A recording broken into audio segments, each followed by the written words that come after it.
Here we are looking at the calibration screen from a Trimble SCS 900 data collector. You can see the control points are all checked, as well as the horizontal and vertical residuals on this project initially.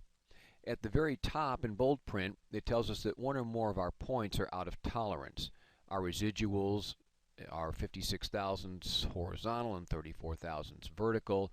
Those are outside of the tolerances, at least the points are, of what we're looking for. And I'm looking here at control point 116. I have a horizontal residual that's over a tenth, and that is out of tolerance. The vertical is okay, so what we're going to do is uncheck the horizontal component of this control point and then allow the vertical to still stay in. If we look again, it tells us now our calibration is in tolerance with good horizontal and vertical residuals. Now, those residuals, as far as calibration is concerned and tolerance, can be set up in the data collector.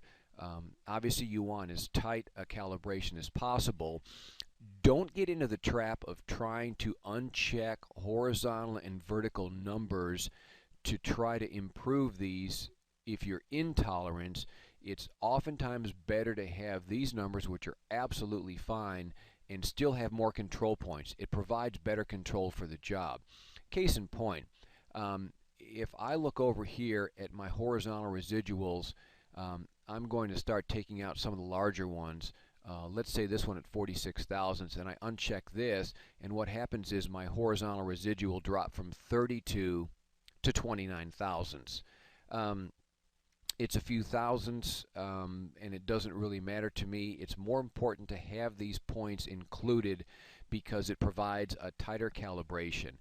That's critical. That's what you need to look for. And at this point, I can now save this calibration and continue with the job. At this point, I've saved the calibration with the parameters that we had set on the last screen. The calibration report now shows us that we have 10 horizontal and 11 vertical points. It gives us our horizontal and vertical precision that we saw on the last screen. But what I want to point out is something that I mentioned in the article, but it's better shown here on the screen than it is just typing it out. I often talk about 4 zeros or 4 nines, and this is exactly what we're looking for, and that is in the horizontal scale factor. I have 1 point, and then I've got a group of zeros afterwards. If there's at least 4 of those, I'm in good shape. My horizontal scale factor is fine. It can also be a decimal point and then at least 4 nines afterwards for a scale factor. You don't need to concern yourself with north and east slopes. Those may come into play if there's an issue regarding calibration and you need to get deeper into it and possibly talk to factory tech support. But by and large, if you can accomplish this, you've got a good calibration and now you're good to go.